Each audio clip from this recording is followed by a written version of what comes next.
Good morning to all. I am Bharadasan, Assistant Professor, Department of Hotel Management and Catering Science, JJ College of Arts and Science Autonomous, Pudukottai. Now I am going to explain about the subject Destination Planning and Development. My topic is Destination Planning System.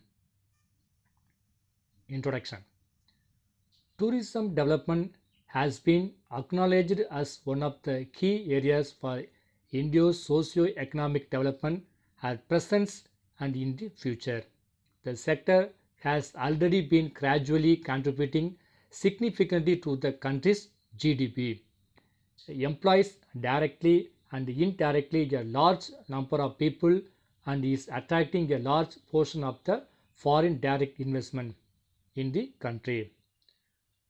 As the global tourism industry continues to perform strongly, there has naturally been an increasing demand for more efficient and effective marketing activities for tourism destinations.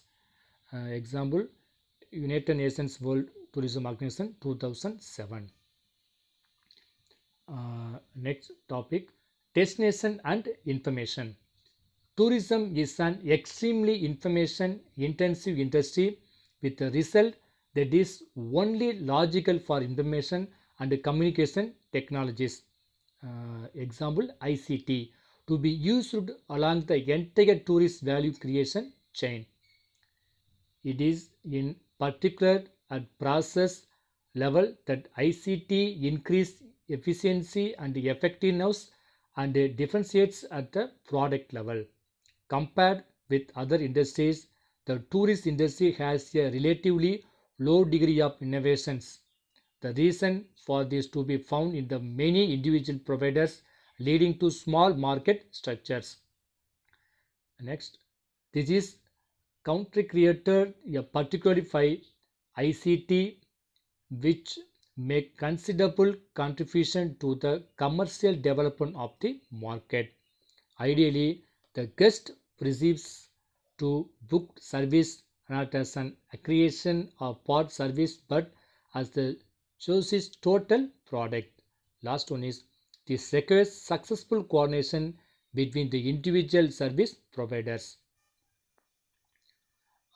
This is the diagram for the top 20 international destination places. Next, tourist information and destination selection. How to select the destination places. Destinations are to be regarded as functions of services. The concept destination being different on the guest perception. Thus, it is only its expressional cases that is the hotel itself is the reason for the journey.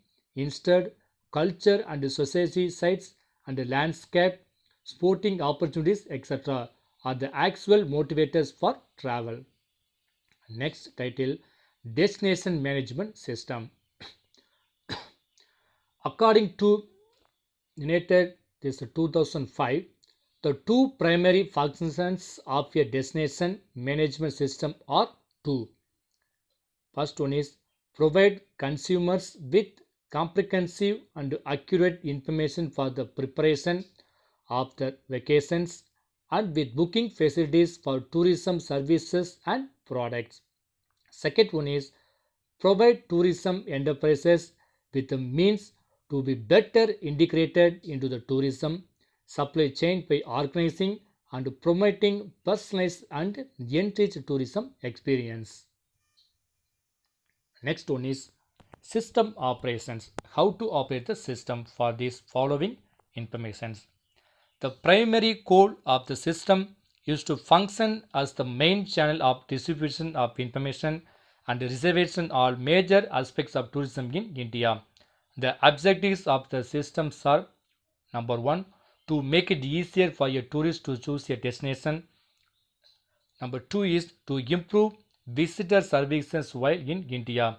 The system is supported to have two main functions. Number one, to make tourist information about India more available in the marketplace. And the second one is to facilitate communication between the service providers and tourists. Next one is centralized sectors and information deficits.